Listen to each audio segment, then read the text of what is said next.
Assalamualaikum warahmatullahi wabarakatuh. Kepada Bapak dosen, Bapak Humaydi yang saya hormati, dan juga teman-teman mahasiswa Prodi Manajemen Universitas Nahdlatul Ulama yang saya banggakan. Kami di sini dari kelompok 5 akan mempresentasikan tugas mata kuliah TKM dengan saya sendiri, Anas Sudiono, yang kedua Indah Arsianifa, yang ketiga Duyan Hafiz, dan yang terakhir Ade Krishna Pamungkas. Presentasi yang kami laksanakan yaitu adalah tentang ISO. Jika di Indonesia kita mengenal dengan yang namanya SNI, Standar Nasional Indonesia, di kalangan internasional juga ada yaitu yang namanya ISO. ISO adalah International Organization for Standardization atau organisasi standar internasional. ISO merupakan organisasi internasional khusus dalam standarisasi.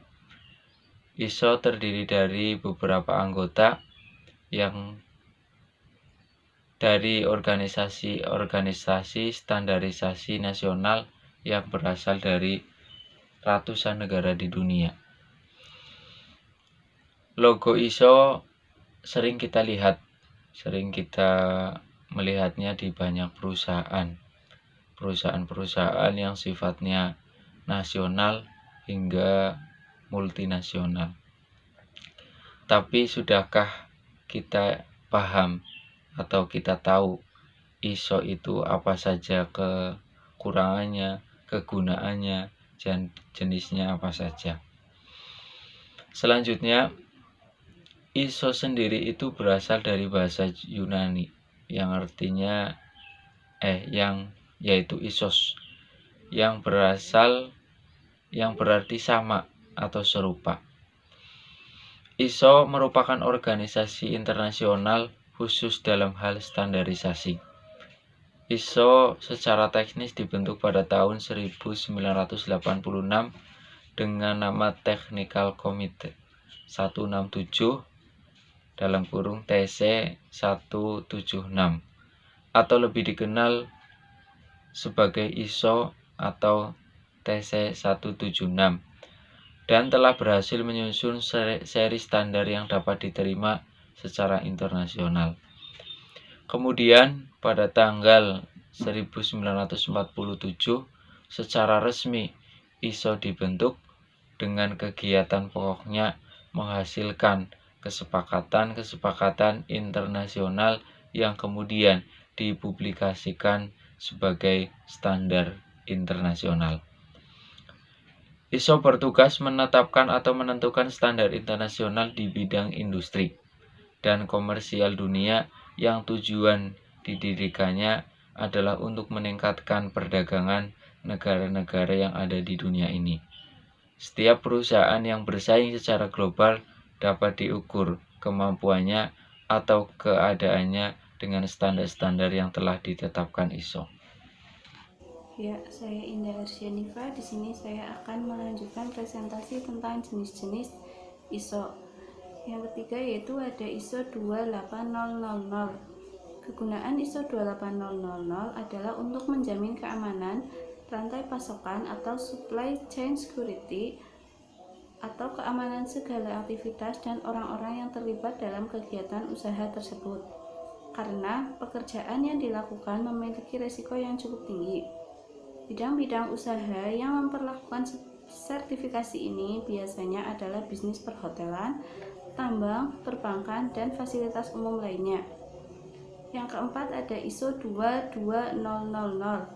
Standar ISO 22000 ini diperuntukkan untuk perusahaan yang bergerak di bidang pangan, mencakup segala jenis makanan dan minuman.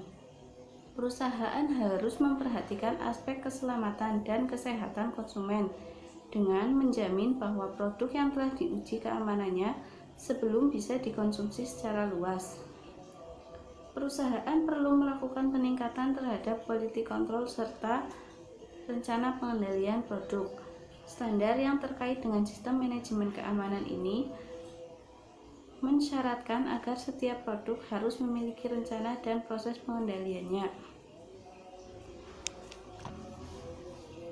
Yang kelima ada ISO 45001. ISO 45001 ini berisi tentang sistem manajemen kesehatan dan keselamatan kerja atau K3 yang harus diterapkan oleh semua pelaku usaha.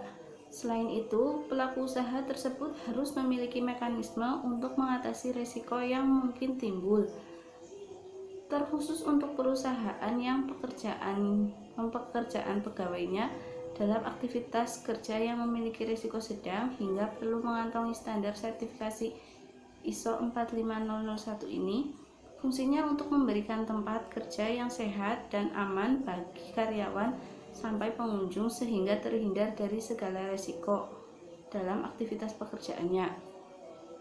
ISO 45001 ini dapat digunakan baik sektor industri besar, industri kesehatan, hingga industri kecil lain yang berisiko. Demikian presentasi dari saya. ISO 28000. Kegunaan ISO 28000 adalah untuk menjamin keamanan rantai pasokan, supply chain security, atau keamanan segala aktivitas dan orang-orang yang terlibat dalam kegiatan usaha tersebut karena pekerjaan yang dilakukan memiliki risiko yang cukup tinggi. Bidang-bidang usaha yang memerlukan sertifikasi ini biasanya adalah bisnis perhotelan, tambang, perbankan, dan fasilitas umum lainnya. Slide ke-12 yaitu ISO 22000. Standar sertifikasi ISO ini diperuntukkan untuk perusahaan yang bergerak di bidang pangan, mencakup segala jenis produksi makanan dan minuman. Perusahaan harus memperhatikan aspek keselamatan dan kesehatan konsumen dengan menjamin bahwa produk telah diuji keamanannya sebelum bisa dikonsumsi secara luas. Perusahaan perlu melakukan peningkatan terhadap quality control serta merencana pengendalian produk. Keamanan pangan ini masyarakat agar setiap produk harus memiliki rencana pada proses dan pengendaliannya.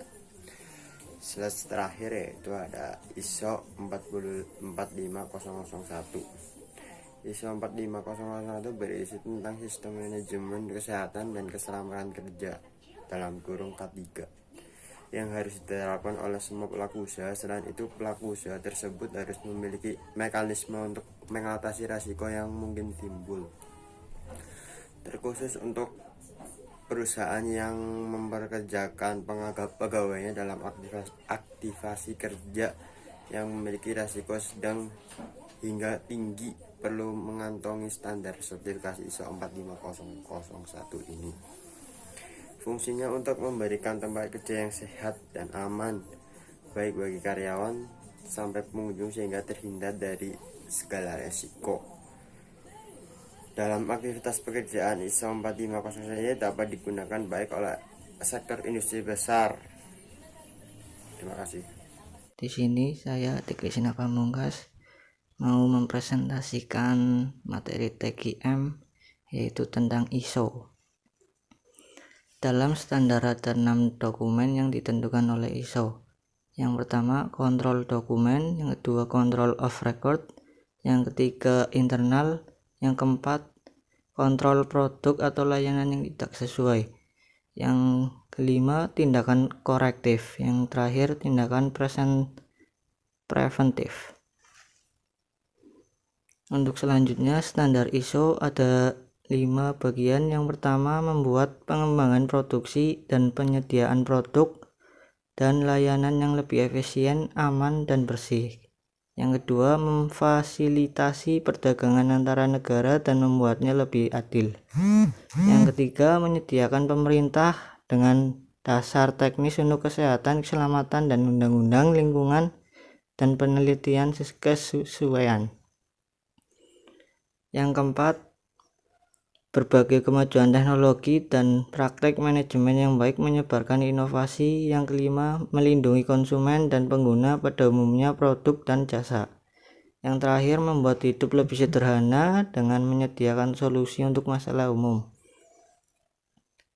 Meskipun ISO banyak menjelaskan dan menyarankan untuk melakukan hal itu, bukan perak peluang. Itu hanya menunjukkan jalannya. ISO diam pada aspek seperti bagaimana hal-hal yang harus dilakukan, hanya menentukan apa yang perlu ditentukan. Struktur dokumentasi QMS yaitu yang pertama level 1 manual kualitas, yang kedua prosedur kualitas, yang ketiga instruksi kerja, yang keempat lembar proses, yang kelima standar inspeksi, yang keenam paket kontrol, yang 7 gambar atau spesifikasi, yang terakhir level 4 catatan. Di sini ada 4 prinsip manajemen ISO 901 banding 2000.